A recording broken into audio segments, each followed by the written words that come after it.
This channel does not promote any violent, harmful, or illegal activities. All content provided by this channel is meant for an educational purpose only.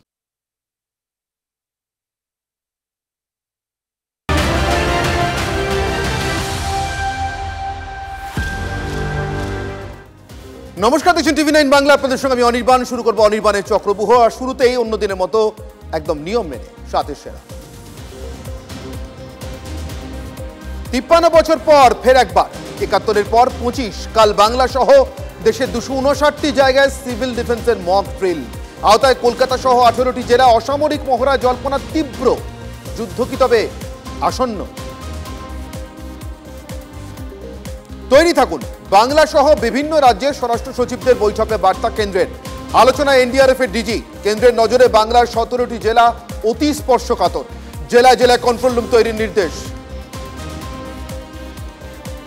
Kolkata জেলা মিলিয়ে 95টি siren system, রাজ্যে 62টি satellite phone সব কার্যকরী করে তোলার নির্দেশ। হাসপাতাল, ambulance, অগ্নি নির্বাপন ব্যবস্থা কেমন, কিভাবে উদ্ধার, প্রস্তুতিতে নজর নবান্নের। পহেলগাঁও হামলার 72 ঘন্টা আগে প্রধানমন্ত্রীর হাতে গোয়েন্দা রিপোর্ট। বাতিল করেন জম্মু কাশ্মীর সফর, এমনই দাবি কংগ্রেস সভাপতি মল্লিকার্জুন খার্গের। সুরক্ষা বাহিনীর মনোবলে আঘাত, খার্গেকে পাল্টা আক্রমণ বিজেপির। পহেলগাঁও কাণ্ড থেকে শিক্ষা, পুরীর জগন্নাথ মন্দিরের সার্বিক নিরাপত্তা ব্যবস্থা পর্যালোচনায় এনএসজির প্রতিনিধি দল। রথযাত্রার প্রাক্কালে বিশেষ নজর নিরাপত্তায়, এনএসজিকে সহযোগিতায় ওড়িশা রাজ্য পুলিশ। আপাতত নিয়োগ করবেন না, সুপার নিউমেরারি মামলায় রাজ্য সরকারকে মৌখিক নির্দেশ বিচারপতি বিশ্বজিৎ বসুর। অন্তর্বর্তী স্থগিতাদেশ তোলার আর্জি জানিয়ে রাজ্য সরকার আজ আদালতে যায়, শুনানি আগামীকাল। মঙ্গলের পর বুধবারও বঙ্গ বিজেপির বৈঠক। 26-এর আগে বাংলায় কোথায় দাঁড়িয়ে দলের সংগঠন, বুথ স্তর পর্যন্ত কি পরিস্থিতি, বিশ্লেষণে বঙ্গ বিজেপির দায়িত্বপ্রাপ্ত নেতারা। বৈঠকে উঠতে পারে দিলীপ ঘোষের প্রসঙ্গ, জল্পনা তীব্র।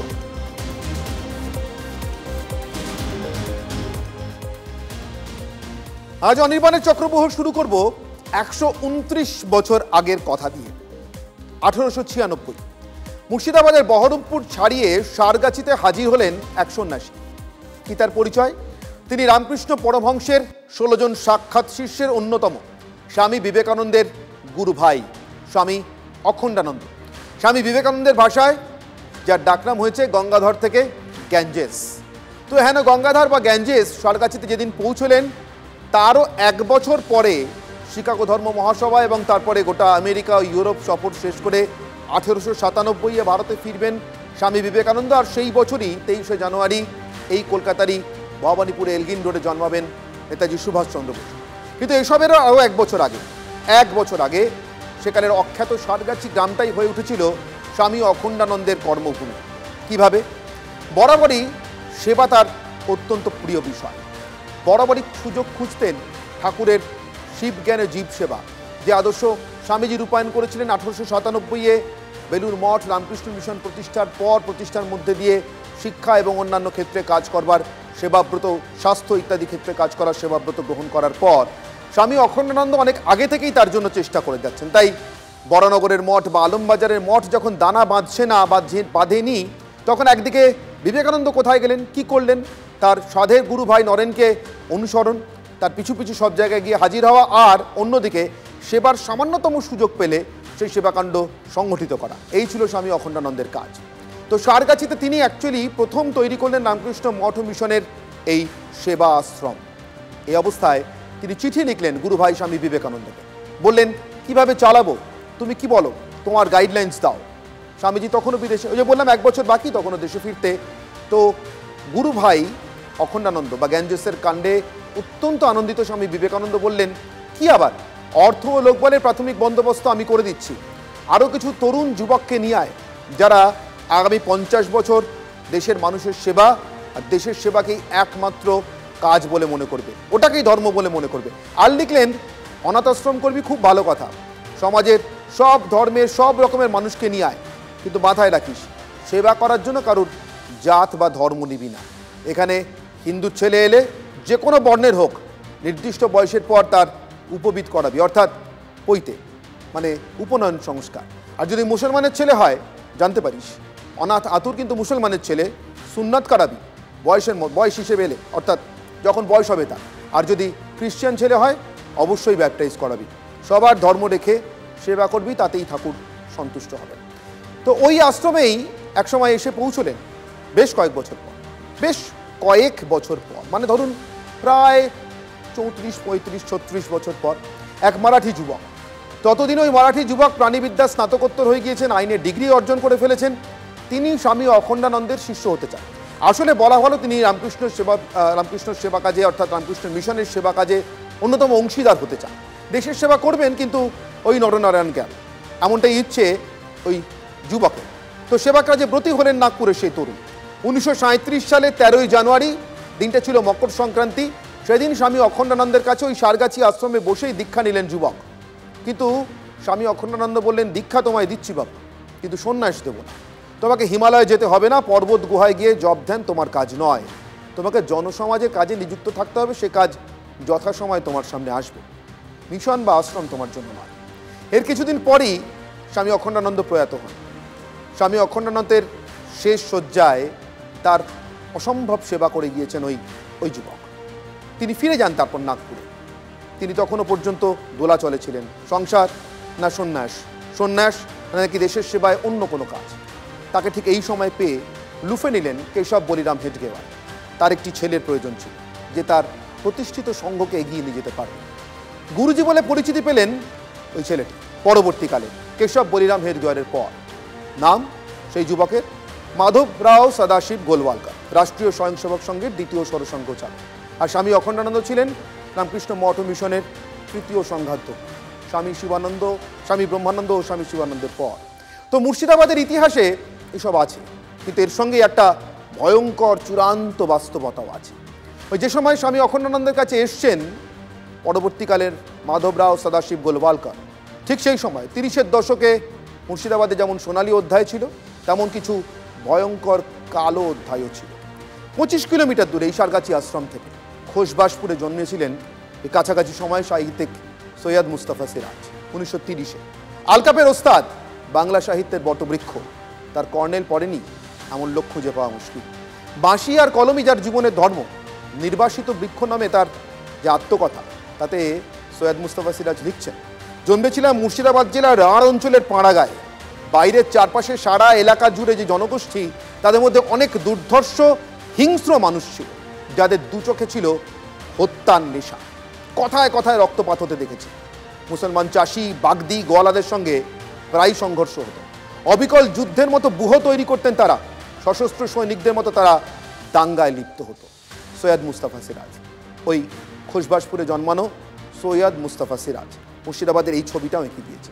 জানি না সে কারণেই কিনা, অথবা আরো অন্য কিছু দেখে কিনা, মাধবরাও সদাশিব গোলওয়ালকার এদেশের 3 শত্রু চিহ্নিত করেছিলেন তার বাঞ্চ অফ থটসে। তার মধ্যে কমিউনিস্টদের পাশাপাশি ছিলেন মুসলমান এবং খ্রিস্টান। পরবর্তীকালে আরএসএস তাকে অনেক সংশোধন করে, কিন্তু মুর্শিদাবাদের এই বাস্তবতার মধ্যে, অর্থাৎ একদিকে প্রবল সেবাযোগ্য, একদিকে মাধবরাও সদাশিব গোলওয়ালকারের দীক্ষাভূমি, অন্যদিকে দাঙ্গা, ভয়ঙ্কর দাঙ্গার বাস্তবভূমি, তা থেকে কি মুর্শিদাবাদ আজও বেরোতে পারল? ভবিষ্যতে কি বেরোতে পারবে? মমতা বন্দ্যোপাধ্যায় আজ গিয়েছিলেন মুর্শিদাবাদে, তার বহু প্রতীক্ষিত যাওয়া, তার জন্য বহু প্রতীক্ষার পর মুর্শিদাবাদের মানুষের তাকে পাওয়া। তো যাওয়ার পর কি বললেন মমতা বন্দ্যোপাধ্যায়? নরমে গরমে যা বললেন তার মানে সোজা করলে দ্বারা এটাই, আপনাদের পায়েও ধরতে রাজি আছি, আবার যদি বলেন যে তাতে মানবেন না, তাহলে সম্মুখ সমরে নামতেও রাজি আছি, কিন্তু দাঙ্গা করবেন না, দাঙ্গা করতে দেব না। প্রথমে মুখ্যমন্ত্রী বক্তব্য। বিজেপির কথা শুনে বা আর কোনো ধর্মীয় সংগঠনের মৌলবাদীদের কথা শুনে কোনো পরিচিত হবেন না, কোনো ভাগাভাগি করবেন না। আপনারা যদি মানুষে মানুষে ভাগ করেন, তার থেকে আমাকে আমার গলাটা আমার হৃদয় থেকে বাদ দিয়ে দিন, আমি সবচেয়ে খুশি হব। আমি আমার চোখের সামনে কোনো দাঙ্গা দেখতে চাই না। মানুষ দাঙ্গা করে না, দাঙ্গাকারীদের বাইরে থেকে পরিকল্পনা করে নিয়ে আসা হয়, আর তখন আপনারা প্ররোচনায় পা দিয়ে দেন কেউ কেউ। প্লিজ দয়া করে দেবেন না। কিন্তু যারা এসেছিলেন মমতা বন্দ্যোপাধ্যায়ের সঙ্গে দেখা করতে, তারা সন্তুষ্ট হয়ে ফিরলেন কি? তাদের মধ্যে অনেকে তো বললেন যে তারা আসলে মুখ্যমন্ত্রীর সঙ্গে দেখাই করতে পারলেন না, তাদেরকে নিয়ে আসা হয়েছিল এটা বলেই যে তারা মুখ্যমন্ত্রীর সঙ্গে দেখা করতে পারবেন। মুখ্যমন্ত্রীর ভাষায় তারা দাঙ্গা পীড়িত বা হিংসা বিধ্বস্ত মানুষ।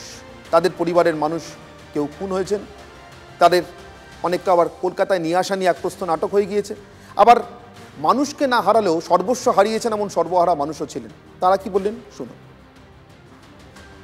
মুখ্যমন্ত্রী যে এলো তো আমাদের পোড়া ছাইটি কেন দেখলো না? এখানে কি দেখলো? এখানে তো ফুল সাজানো আছে, ফুল সাজানো তো মুখ্যমন্ত্রী এলো, আর পুড়িয়ে যে ছাই করে দিয়েছে ওই ছাইটা দেখতে এলো না, তাহলে কি করতে এলো? কিছু বলবার সুযোগ পেলাম না, আমাদেরকে ঢুকতে দিল না। মুখ্যমন্ত্রী তো এলেন না, আসলে আমাদের ভালো হতো। পরে বলতাম কি এরকম এরকম আমার বাড়ি গেলা দেখাইতাম পুরেছে।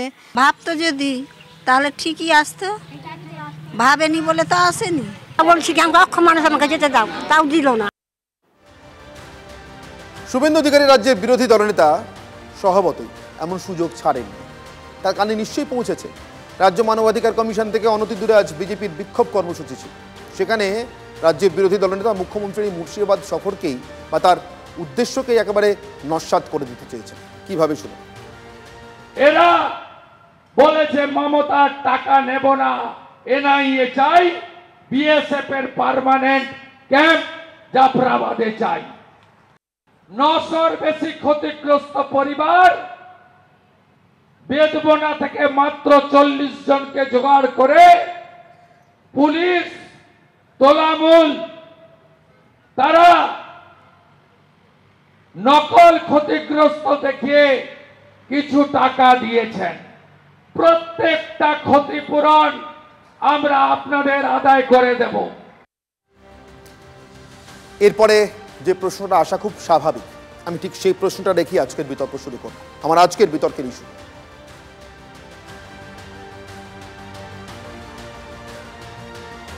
মুর্শিদাবাদে মমতা, আস্থা পেল জনতা, এটাই আমার আজকের প্রশ্ন, এটা নিয়ে আজকের বিতর্ক। আমার সঙ্গে উপস্থিত যে অতিথিরা, আমার ঠিক ডান দিকে রয়েছেন সৌরভপ্রিয় দত্ত, সৌরভপ্রিয়বাবু রাজনৈতিক কর্মী এবং তৃণমূল সমর্থক। আমার ঠিক বাঁ দিকে শঙ্কুদেব পান্ডা, বিজেপি মুখপাত্র। আমার সঙ্গে রয়েছেন আমার একেবারে বাঁ দিকে সিপিআইএম নেতা শতরূপ ঘোষ।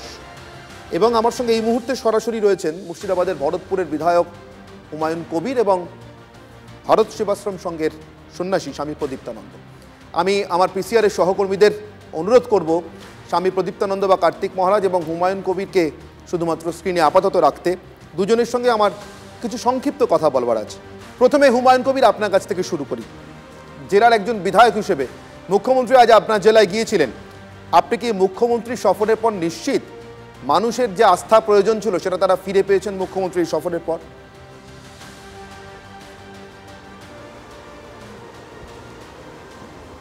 নিশ্চয় নিশ্চিত। মুখ্যমন্ত্রী এসেছেন গতকাল, তার আগে থেকেই মুর্শিদাবাদের মানুষ খুব নিশ্চিন্তে আছে। যে ঘটনা 11 বা 13-তে ঘটেছিল শামশেরগঞ্জের জাফরাবাদে বা ধুলিয়ানে, সেই ঘটনা অতীত হয়ে গিয়েছে।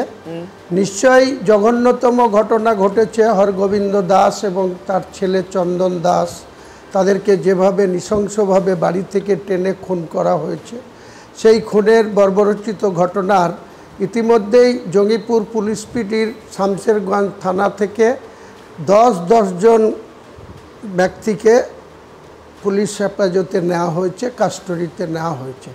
নিশ্চয়ই রাজ্য পুলিশের নেতৃত্বে, মুর্শিদাবাদের জঙ্গিপুর পুলিশ পিডির নেতৃত্বে, শামশেরগঞ্জ থানার নেতৃত্বে আগামী দিনে জুডিশিয়াল থেকে নিশ্চয়ই দৃষ্টান্তমূলক সাজা এই জঘন্য অপরাধে যারা আপনি আশাবাদী। বেশ, আমার সঙ্গে থাকুন স্বামী প্রদীপ্তানন্দ, কার্তিক মহারাজ। তিনি একটি বৈঠকের মাঝখানে, আসন্ন বৈঠকের মাঝখানে আমাকে কিছুটা সময় দেওয়ার জন্য রাজি হয়েছেন। আমি কার্তিক মহারাজ আপনার কাছে প্রশ্ন করব, আপনি কতটা আশাবাদী মানুষের আস্থা ফিরেছে বলে? প্রথমত মুর্শিদাবাদ আমরা বহুদিন যাবৎ আছি, আমি 50 বছর। সেখানে আমাদের হিন্দু মুসলমান একে অপরের সাহায্য, এবং যে ওখানে হুমায়ুনবাবু বসে আছেন ওনার সঙ্গে দীর্ঘদিনের সম্পর্ক। আমার জীবন যৌবনের বেশিরভাগ সময়টাই মুর্শিদাবাদ। 50 বছর, 4টে হাই স্কুল 8টা প্রাইমারি স্কুল এবং 10 বেডেড হসপিটাল, রিসেন্টলি আনন্দলোকের হাসপাতাল ওখানে তৈরি হয়েছে। সুতরাং মুর্শিদাবাদের স্বাধীনতার পরেও এরকম ধরনের আমাদের হিন্দু মুসলমানের বিভাজন আমি অন্তত দেখিনি। এনআরসির সময় যে ঘটনা ঘটেছিল সেটা এনআরসি কোথায় চালু হয়েছে, এনআরসি কি হবে, সেটা রাজনৈতিক যারা ব্যক্তিত্ব আছেন তারা ব্যাখ্যা করবেন, কিন্তু সাধারণ ওই 20 বছর 16 বছরের বাচ্চাগুলো তারা ক্ষেপে যেভাবে একতরফাভাবে লুট তরাজ করেছেন সেটা বর্বরচিত, নিন্দনীয়। পরবর্তীকালে যারা রাজনৈতিক ওখানে নেতৃত্বে আছেন তারা নানা রকমভাবে এটাকে মিলনের চেষ্টা করেছেন। অথচ দিল্লিতে যখন এনআরসি পাস হয় তখন 8 জন এমপি বর্তমান রাজনৈতিক ক্ষমতা দলের তারা অনুপস্থিত ছিলেন। এবারে যেটা হয়েছে ওয়াকফ নিয়ে, ওয়াকফ লোকসভায় পাস হয়েছে, রাজ্যসভায় পাস হয়েছে, সেখানে তর্ক বিতর্ক হতে পারে ওয়াকফ কী জিনিস, এটা সাধারণ মানুষ জানে না। এবং সেখানেও 3 জন এমপি অনুপস্থিত ছিলেন। পরবর্তীকালে এই ওয়াকফ নিয়ে গ্রাম বাংলার আমাদের যারা 20 বছর 22 বছরের মানুষ একতাবদ্ধ হয়ে যেভাবে মালদার মথুরাপুর, যেভাবে ধুলিয়ান জাফরাবাদ এলাকায় ঘটনা ঘটেছে, আজকে হুমায়ুনদা বলছেন যে নির্মম বর্বরচিত আক্রমণ, বাড়িগুলোকে জ্বালিয়ে দেওয়া হয়েছে এবং পিতাকে রক্ষা করতে গিয়ে পুত্রকে নিষ্ঠুরভাবে হত্যা করা হয়েছে। সুতরাং এটা ভীষণভাবে নিন্দনীয়। ভারত সেবাশ্রম সংঘের যে সেবা কাজ ওখানে চলছে, যেটা আপনি প্রথমেই বর্ণনা করেছেন সারগাছি মিশন দিয়ে অখণ্ডানন্দ স্বামীজিকে নিয়ে, এখানেও পূজ্য স্বামী হিরণময়ানন্দজি মহারাজ এসেছিলেন। ঔরঙ্গাবাদ প্রথম আমাদের সেন্টার, সেখানে সমস্ত বিড়ি কোম্পানি বর্তমানে যারা আছেন তারা সাহায্য করেছেন, আগে যারা ছিলেন তারা সাহায্য করেছেন। এবং আমার যে ওখানে এতগুলি স্কুল, এতগুলি হসপিটাল, তার বেশিরভাগ অর্থই আমাদের বিড়ি কোম্পানিরা দিয়েছেন। তো সুতরাং আমাদের মধ্যে এই যে বাইরন বিশ্বাসের অনুষ্ঠানে আমরা গিয়েছিলাম, তার বাবা মারা গিয়েছিলেন, আমার সঙ্গে খুবই সম্পর্ক ছিলেন, অ্যাম্বুলেন্স দিয়েছেন। সুতরাং আমাদের মধ্যে এটা ছিল না। আজকে এই নোংরা রাজনীতি করতে গিয়ে আমাদের মধ্যে একটা বিভাজন নিয়ে এসছেন।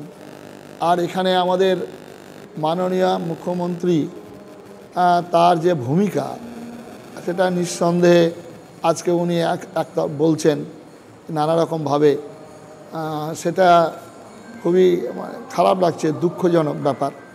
অথচ ওখানকার সাধারণ মানুষ, মহারাজ আমি একটা ছবি আপনাদের মাঝখানে রাখছি। আমি জানি আপনি ইতিমধ্যেই সেই ছবিটার কথা বললেন। আপনি এবং হুমায়ুন কবির কেউই এই ছবির সত্যতা কখনো অস্বীকার করবেন না, সেটা আমি খুব ভালো করে জানি।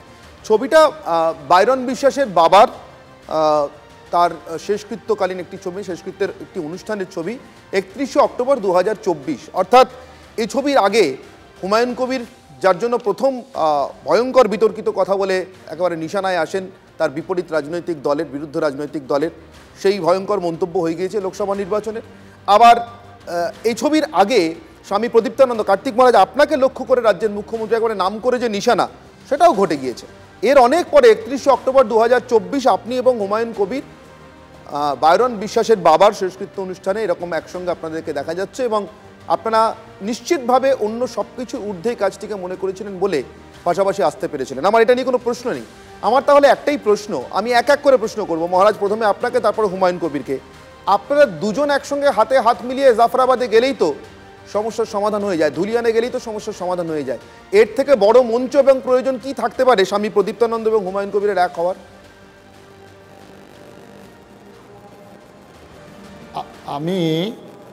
আমি ওখানে ধুলিয়ানে ভারত সেবাশ্রম সংঘের পক্ষ থেকে বিশেষ করে আমি উদ্যোগী নিয়ে তার পরের দিনই, 2 দিন পরেই আমি ত্রাণ পাঠিয়েছি।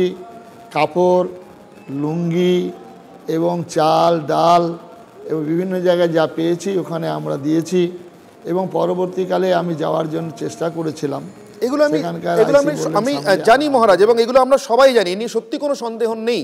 সাধারণ প্রাকৃতিক দুর্যোগেও তো ভারত সেবাশ্রম সংঘ রামকৃষ্ণ মিশন কি ভয়ঙ্কর সেবা কাজ করে, এ নিয়ে কোনো সন্দেহ নেই। আমি বলছি আপনাদের একসঙ্গে যাওয়ার কথা। হুমায়ুন কবির, আপনি নিশ্চয়ই শুনছেন আমি কি বলছি। একসঙ্গে আর আপনি এবং স্বামী প্রদীপ্তানন্দ যান না কেন? তাহলে বেশ ভালো হয় তো। মুখ্যমন্ত্রী তার রোজ থাকবেন না, শুভেন্দু অধিকারীও রোজ যাবেন না।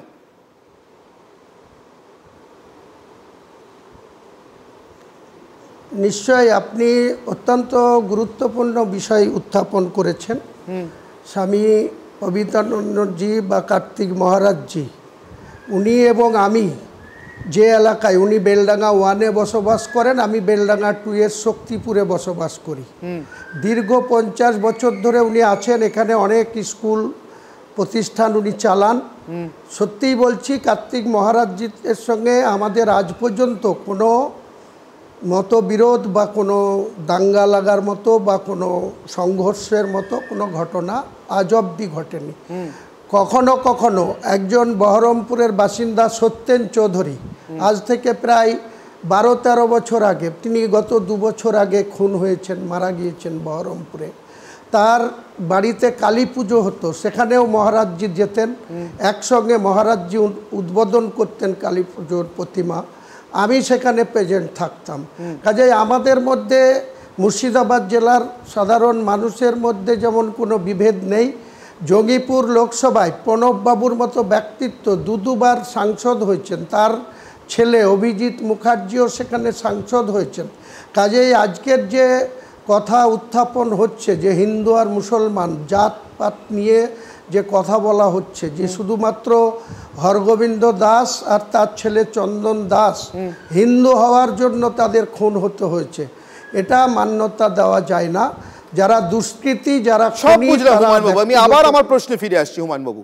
কেমন হয় যদি আপনি এবং স্বামী প্রদীপ্তানন্দ একসঙ্গে হরগোবিন্দ দাসের বাড়িতেও যান আর ইজাজ আহমেদের বাড়িতেও যান? আপনারা যখন কালী পুজো মঞ্চে একসঙ্গে যেতে পারেন, আপনারা যখন বাইরন বিশ্বাসের বাবার শেষকৃত্যে একসঙ্গে যেতে পারেন, তাহলে কেন ধুলিয়ান আর জাফরাবাদে একসঙ্গে যেতে পারেন না?